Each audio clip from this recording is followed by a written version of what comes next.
கர்த்தருடைய பரிசுத்த நாமத்திற்கு மகிமை உண்டாவதாக. இன்றைக்கான அனுதின ஆவிக்குரிய ஆகாரம். சமுதாயத்தில் எல்லா வளர்ச்சியும் இன்னைக்கு அதிகமாக இருந்தாலும் பிள்ளைங்க வளர்க்குறதுல அநேக குடும்பங்கள் கோட்டை விடுறவங்களாவே இருக்கிறாங்க. சரியான விதத்தில் நம்ம பிள்ளைங்களை வளர்க்காததுனாலேயே இன்னைக்கு ஒரு நல்ல சமுதாயம் இல்லாமல் நம்ம எல்லாரும் புலம்பிக்கிட்டு இருக்கிறோம். 5ல் வளையாதது 50ல் வளையாதுன்னு சொல்லுவாங்க. சின்ன வயசுலேயே நம்ம எப்படி வளர்க்கப்படுறோமோ அப்படி தான் நாம் முதிர் வயதில் இருப்போம். சின்ன வயசில் சரியான பாதையில் நடத்தி பிள்ளைங்களை உருவாக்குறது ஒரு பெற்றோருடைய கடமை இல்லையா? அதுலேயும் மிகப்பெரிய பொறுப்பு தாய்கிட்ட தான் இருக்குது. அப்பா பொருளாதாரம் ஈற்றதில் அதிக நேரம் செலவிடுறதுனால பிள்ளைகளுடைய வளர்ப்பில் அதிக கவனம் தாய்கிட்ட தான் இருக்குது. பல ஆசிரியர்கள் ஒரு மனுஷன் உருவாகிறதுக்கு காரணமாக இருந்தாலும் எல்லாரையும் விட சிறந்த ஆசிரியர் நம்மளுடைய தாய் தான்றதை பல பேர் என்னோட ஆமதிப்பீங்க. அன்பு, அடக்கம், பாரம்பரியம், உபசரிப்பு, ஒழுக்கம், கர்த்தருக்கு பயப்படுதல், விட்டு கொடுத்தல் போல பல நல்ல பண்பாடுகளை நாம் நம்மளுடைய பெற்றோர்கள் கிட்ட தான் கற்றுக்கொள்ள முடியும். பெற்றோர்கள் பிள்ளைங்களை கர்த்தருக்குள்ளே வளர்க்க கடமைப்பட்டிருக்கிறோம். இன்றைக்கி நாம் அந்த கடமையில் தவறுவோன்னா நாளைக்கு நம்மளுடைய பிள்ளைங்க திசை மாறி போகும்போது கண்ணீர் சிந்துறதுல பிரயோஜனமே இல்லை.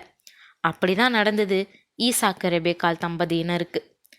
ஏசா 40 வயதான போது ஏத்தியனான பெயேரியினுடைய குமாரத்தியாகிய யூதித்தையும் ஏத்தியனான ஏலோனுடைய குமாரத்தியாகிய பஸ்மாத்தையும் விவாகம் பண்ணினான்.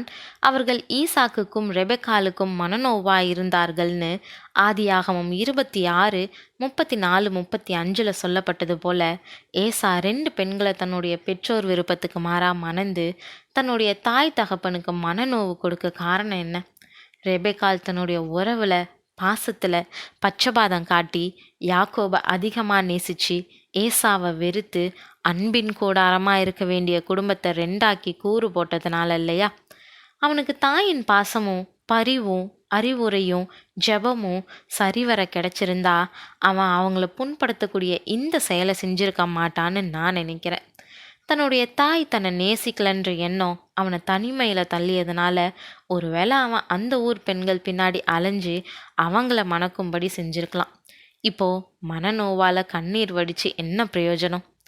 பிரியமானவர்களே, ஒரு தாயால் பிள்ளைகளினுடைய போக்கை நிச்சயமாக உணர முடியும். நம்மளுடைய பிள்ளைங்களுக்கு நல்ல படிப்பை கொடுக்க விரும்புகிறோம். நம்மளுடைய பிள்ளைங்க எல்லா கலைகள்லேயும் தேரணும்னு பல நவீன பயிற்சிகளுக்கு அனுப்புகிறோம். ஆனால் நம்மளுடைய பிள்ளைங்க ஆவிக்குரிய வாழ்க்கையில் சிறந்து வளர நம்ம என்ன முயற்சி செய்கிறோம்? பலவிதமான நண்பர்களோட வாழ்க்கையின் பெரும்பாலான நேரத்தை கழிக்கக்கூடிய நம்மளுடைய பிள்ளைங்க நம்மக்கிட்ட தானே கர்த்தருக்கு பயப்படுதல்ன்ற வாழ்க்கையின் அடிப்படை தத்துவத்தை கற்றுக்கொள்ள முடியும். இன்றைக்கி நாம் நம்மளுடைய பிள்ளைய கர்த்தருடைய வழியில் நடத்தாமல் போவோன்னா நாளைக்கு நாம் கண்ணீர் சிந்த வேண்டி இருக்கும்.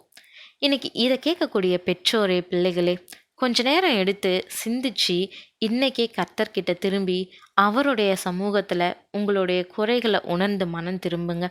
சரியான அணுகுமுறைகளை வேதத்தின் அடிப்படையில் இருந்து கற்றுக்கொள்ளுங்க. கர்த்தருடைய வார்த்தையின்படி குடும்பத்தை கட்டுங்க.